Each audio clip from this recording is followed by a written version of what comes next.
Hi, welcome to Daniel's room. And today we have Danny Loong in the house, an old friend. Maybe Danny could introduce yourself to the audience. Yeah, Danny Loong, musician, but I'm also one of the co-founders of Timbre Group. Yeah, right. We have restaurants, music academy, and we've done things like Beer Fest Asia before. Yeah. So one side, I'm a musician, love to perform, which is kind of related to the business too. Right. Yeah. So I got Yeah. kind of two Yeah. sides to myself. Yeah. Okay. Cool.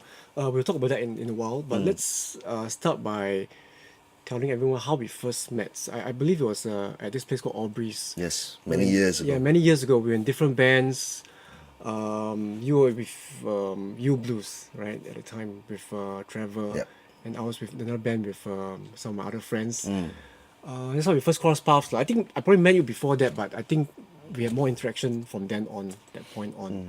Yeah, I Yeah, think, but that was quite pivotal for us. I think yeah, for Ublues, it was our first regular gig. You know, right. being a blues, soul, and funk band is not exactly the easiest, especially blues. It's not the most, Yeah, should I yeah, say, mainstream type of thing.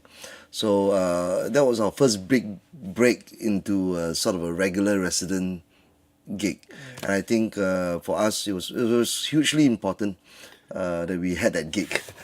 You know, and that kind of helped propel to other things. And at the time, you were doing a some radio. You were involved in a radio show Yeah, as we were very well. fortunate. Yeah, We were very you fortunate want to because mention that as well. Yeah.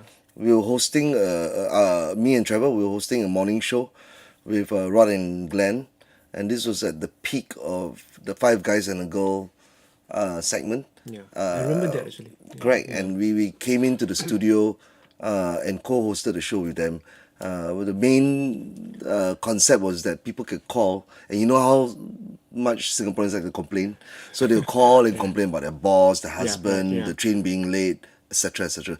And we will respond with Rod and Glenn with some kind of a jam, playing the words, or we'll do a song that describes what they're talking So about. you guys make it up We make it up as we go, as and you and go. it's Yeah. most thankfully most hits than misses. But it was fun because the Singaporean listeners that we had, they loved it because they never imagine how spontaneous it could be, Yeah. And with blues you can, because Yeah, it's kind of yeah, like a 12-bar right. format. Yeah, yeah. You kind of make the words around it, and Trevor's really good at it. Yeah, yeah, And he's really talented. and if we can't make up a song, we'll do a song that's kind of like with songs that we do, change the words a little bit, so it worked really well. And obviously Glenn and Rod were very talented, especially with all the voices. I don't know if you I think remember the that. chemistry was very good. I mean, I remember driving, I was listening to the car, I was like, okay. It's very funny. Yeah, Yeah, they very had a short funny. part, they had Yeah. Goppa, they had characters Simone, and you is life, which Yeah, so, is, but coming back to Aubrey's, that helped us because yeah, right. when we were on radio, people recognized us and they talked about us, and it really helped spread the word lah. In those days, people listened to radio, Okay. and it was more impactful than yeah.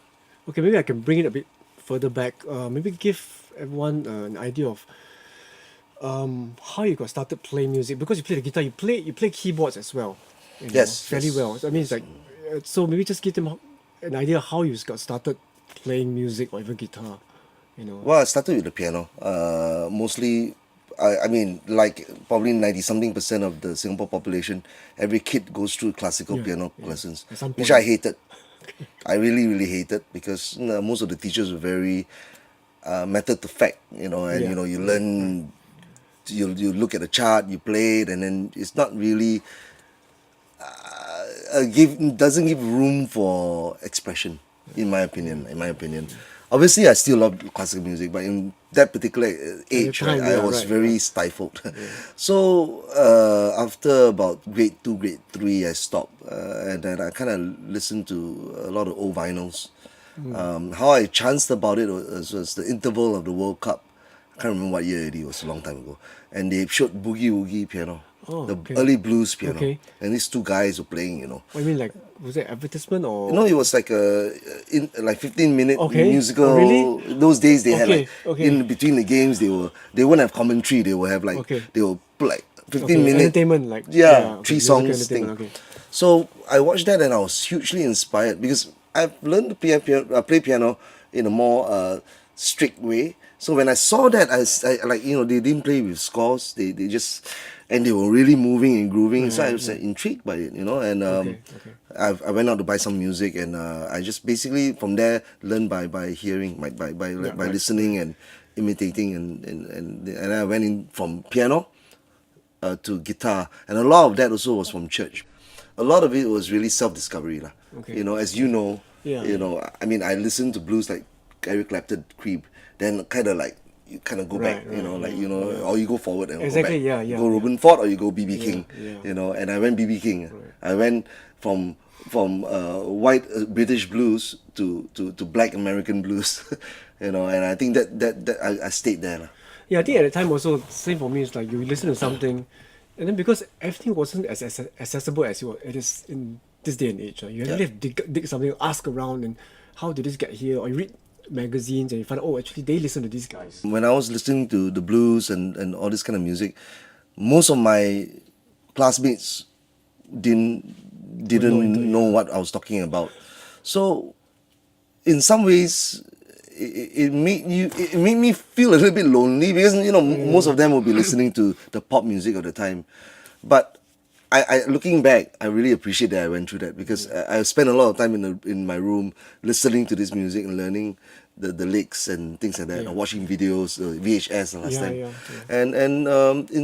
I think that's that key part of not everybody talking about the music and only me and the individual journey helped form the way I am as a musician. So I thought that was interesting, especially in Singapore where most people talk about classical music or pop music. They don't really talk about, the past. I remember just to jump in a bit, when I was in school, in primary school, I had this friend who lent me like Beatles cassette tapes. From there I was listening to heavy metal and stuff, but it was just me. I mean, my friends were all in like maybe the what's on the radio actually. New Kids on the Block. Yeah, you yeah, have Debbie Gibson. Yeah, whatever I was know. listening to for some We are reason. about the same age, I think. Yeah, we're the same age. So we had the same age. Yeah. We're the same age. So it's, yeah. Yeah, so basically, yeah, I agree with you that maybe we were a bit more hungrier because of that. It was hard to get access a lot of these music that we actually had to dig more for it, and then Absolutely. that made us a bit more into it, lah. Yeah. But eventually went to Australia, study film actually. Oh, production I didn't know and that. Okay, film. okay. I made my own short films in Australia didn't and realize Perth. that. Okay, I didn't know I was that. going to go all the way to do video and film. Did everything lah, producing, directing, editing. This was my first film at that time was a 16mm film. Okay. It was done on 16mm film. That was the days of film, and then but I met Trevor. That was a turning point. I met Trevor in Perth. Incidentally, a friend of ours, Rick Steele, who's the president of the Perth Blues Club, said, I need you to meet someone. He looks exactly like you. Because, all Asians look alike to them, I guess. But it's so weird because when I met him, he said, you don't look like anything like me. But we got along so well. And that's where gave birth to Ublues, Universal Blues Band. The original name was Universal Blues Band, and then it became a shortened version, Ublues. Ublues was also a tongue battle, so like. Correct. And then we recorded the album, which was released in Australia. Sold more than 1,200 copies in Australia. Wow, yeah. Because we did a lot of That's festivals. quite amazing. And then we decided to come back to Singapore in a very funny way. Actually, I was reading the National Arts Council Renaissance report.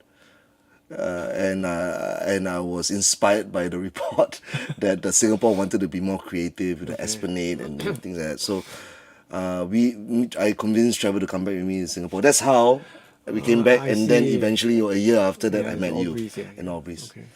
Very long story, shortened No, but in it's good. It's good to know all this because few minutes. it's history, It's really history. History, yeah. Yeah, because I think you've done a lot for the Singapore industry. Seriously. Thank you very much. For So saying from here, let's talk about. So from here, how did that branch into the Timbre group? Because I know Timbre started, no, Fat Frogs, wasn't it? Was Yes, Fat of Frogs. course, yeah. That was the first Timbre actually. You guys took over. Yes, You and your yes. partner, right? Yes. They took over. So maybe explain how did that happen? How you being a blues musician doing this band, and then how did you get into like F&B and doing business? Well, I mean, when I was 18 years old, I was working in a place called the Duxton Chicago Bar and Grill. I don't know if you remember this place, where Farid Ali used to play. Okay. Farid, the late Farid Ali, Right, used to play. And he used to play with Edmund Branson and Bong and people like that. yeah. And I was a waiter there. Okay. You know, I didn't know them. I was a waiter there, but I was beginning to like music already. Okay. Oh no, I was getting into Ruben Ford and B.B. King. And I was so Farid is a very good. You know, he plays the blues too. So yeah. that was my first sort of like thing. You know, like a light bulb. You know, like one day. I mean, I hope that I can open a place. Fast forward many years after doing film studies, after being releasing album, doing the festivals, coming to Singapore, I was fully focused on Ublues because I really wanted. We even thought about moving to London, moving to New York, just go one Yeah, way I remember you ticket. guys had a lot you of know, gigs. You guys were a like lot. playing almost like every weekend. I would see you guys at Esplanade Concourse. I was here outdoor, and then I was here at some clubs or pubs somewhere. You guys were working a lot. See, we have a lot of gigs, but we were very fortunate because there was a drive in the band, especially with the members and myself, and Yeah. even with Trevor, because he was quite young then. I Yeah. don't know if you remember, he was actually quite young. Yeah. He was in his early 20s. He's a couple of years younger than Early us. 20s, early 20s lah. That time when he came to Singapore, it was about 22, 23, I think. Okay. Anyway, we wanted to go to the world of festivals to kind of put our flag, Yeah, you know, okay. like a Singapore flag. Right. Firstly, it's blues, which is not really mainstream. Secondly, we are a Singapore band. Yeah. I mean, Trevor's mom is Singaporean. You know, father was Malaysian, but he's PR here in Singapore. So we were very like, determined, like we're gonna go out there, we're gonna put our flag. So that was actually the driving force. Locally, we had a lot of gigs, but we were very fortunate to play. For example, we played in Barcelona. We did a Yes, gig yes, in yeah. Chicago. We did a gig I in remember. Memphis when we were there for competition, and then we were offered a gig. After the competition to play in Memphis. It was a dream come true for me. And we played a lot in Indonesia, Australia, and elsewhere, Malaysia. So that was the driving force. So I was completely I'm committed to Very that. focused on it, yeah. I even think that Timbre would have happened, but in my back of my mind, I knew that maybe one day that opportunity will come by. So Trevor wanted to go back to Perth after all this the experience, right? And that's where I started to embark on it seriously. The band has disbanded, so I thought, okay, what am I going to do now? And thank God I got to meet Edward through he was running a youth arts organization and invited my band to play. That's how we met. And first impression was a good one. Then we followed up with some meetings. Then I was fast forward. We were offered the Substation Garden, which formerly Fat Frog. Right. But they had to close because of SMU construction. That's right. And the knocking down the National Library as well as S11. I don't remember this place, Yeah. I used to go there a lot. And when we were offered that place, we took it. We didn't know what to expect. We put in our life savings, and it could have gone sour, or thank God it didn't go sour. Yeah, it's good. Now we've expanded. Now we have 6 in Singapore and 1 in Malaysia, and music school and everything. So I think it all happened for a reason. I like to think. I'm very thankful. I'm very blessed. I mean, I'm very thankful and humbled. I'm very blessed because I'm still in music, and we managed to come up with an ecosystem of businesses. Right. But if I didn't do Ublues and from the Aubrey's days and going overseas, Timbre wouldn't be what it is, in my opinion. I would be a very different person. But I went through all that. Right, So right. when I engage with our musicians, they know that I've been through all that. When I mentor them or when I guide them, I mean, I did my own marketing. I did my own sound. I did my own setup. In Australia, the back line is not provided. Yeah. In Australia. So I've been through all that. We bring my own amp, carry steps, and the market, you got to sell it, And we were the only Asian blues band in Perth. So it kind of helped our marketing. Because it was like, hey, have you seen that band with the 2 Chinese guys? So it helped lah. But I learned all that, and then I took whatever I learned from radio, even from the show with Rod and Glenn, and kind of brought it into the Timbre experience. Do it your own way also. Yes, right? yeah, and thankfully the first one succeeded. Then we had our Arts House. Then we had others lah, Gilman now, and then also Timbre Plus, which is at Ayer Rajah. So long story short, I mean, everything happened for a reason, and I think I learned a lot from being a struggling musician. Having to not take anything for granted. I think that's the key lesson here. Yeah.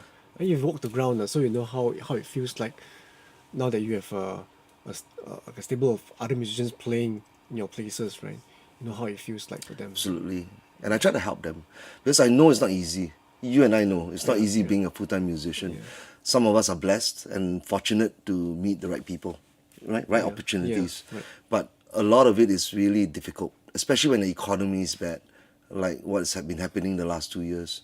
You know, you start to see it. So, you know, they shouldn't give up on their dreams.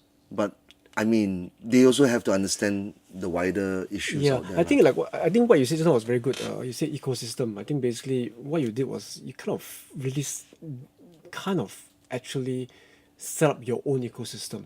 You know, and you kind of put everyone in, you know, to join you, kind of, in a way, which is really good because I think everyone should be doing that. We were talking about this earlier. Yeah. You know, find your little niche, you know, and then see, Build it. yeah, because everyone has different strengths and weaknesses, you know.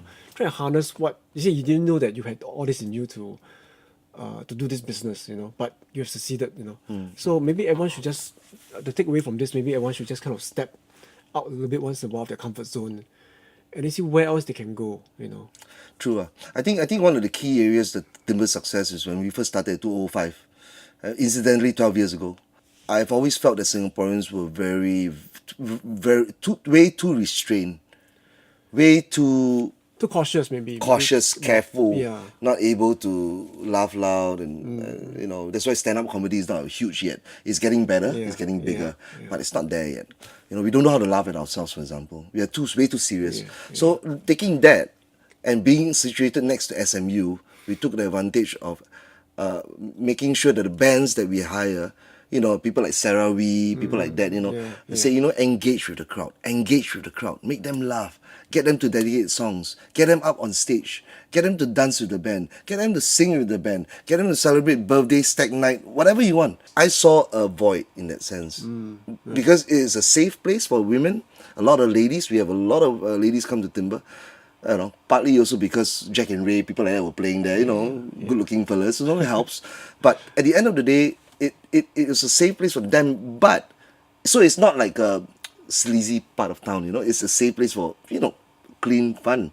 But they also get to sort of express themselves a little bit, and that's the key when we talk about Timbre. And you know, it was my personal view that you know, that we needed to lighten things up a bit. Yeah, I think it's good lah. It's really SMU good. students Yeah. help a lot though.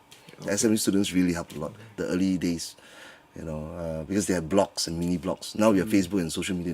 Those days they Yeah. had blogs. So they put pictures. Yeah, I think it videos. was like 10 years ago, probably. And we didn't advertise for the first 3-4 years. We didn't spend any money on It was marketing. word of mouth, lah. You know. All word of mouth. Yeah, That's all right. word. I remember it was all word of mouth. All I of mean, mouth. there wasn't a lot of social media things happening Those at days, the no. time, you know. No. Yeah, you know, all word of mouth. Okay, great. So actually, Daniel, now I'd like to ask you, what are your future endeavors now that you've done a lot. I mean, I think you've helped the Singapore kind of music industry to a different level. You've actually brought it to a level. That's what I really feel. But what other future endeavors do you have, music-wise or business-wise, without giving too much away? You know, just Sure, I think we're very focused on finding out what's the new innovations and new ideas. I think the speed of light of technology is Yeah. very much faster than ever before, and the way it's influenced everything, including business, how it disrupts. But I rather think of either not letting it disrupt us, but more like we converge with the new way of the businesses have to think and do. So for us, we have an ecosystem. It's quite a healthy ecosystem. Music education. We have bigger events like Rock and Roots, and we had Rock and Roots and Beer Fest Asia, right. Yeah, and we had the FMB and also lifestyle activities. But moving forward, we have to think about what's next, and I think technology will be a part of that. To really, frankly, stay relevant. things are stay moving relevant. very fast. You know, Things are people have to moving very adapt. I think, you know, to I guess partially to survive and to be relevant. You know, To be relevant. It's gonna be very hard. You know, to And stay the afloat. ones that with the better ideas and the more creative ideas will be the ones that will be still around. And that's something that I think we should acknowledge sooner than later. Yeah. Okay. Well, thanks, Danny, for coming today. Thank you for having Yeah, me. it's been very educational. It's like things I didn't know about Danny. We started this program with we were jamming a blues, which is actually Danny's forte. I'm trying to wing it, but he's Nah, really an man, excellent blues it's good. guitarist, because I mean you love the blues from young, right? Yeah, firstly, I think Daniel, you did well, very well. I enjoyed jamming with you, but I Thanks, think man. Thanks, man. sometimes with the blues, it's not just about the music; it's about the stories of the blues and where it came from, all the way Yeah, back to where the civil rights and even way back to the history of African Americans. But the main thing I take from the blues is survival. They played the blues. They stood up proud. They survived. They impact the world. Without the blues, there wouldn't be rock and roll, yeah, wouldn't be metal, wouldn't be whatever you have. People like Robin Ford, all the way down to even people in Metallica or Guns N' Roses. Without the blues, there wouldn't be any of this. So for me, I have a lot of respect for the blues. I love the blues, but more importantly, it inspires me because those 3 chords, 4 chords that they play, speaks a lot, seems simple, but Yeah, yeah. it digs deep. Yeah, So it does. It does. Okay, so we're gonna, as a tribute to BB King, because he just passed away recently, we're gonna play "The Thrill Is Gone." yeah, the instrumental version. Yeah. So thanks again, Danny, for coming, and then enjoy. See you guys soon. Bye.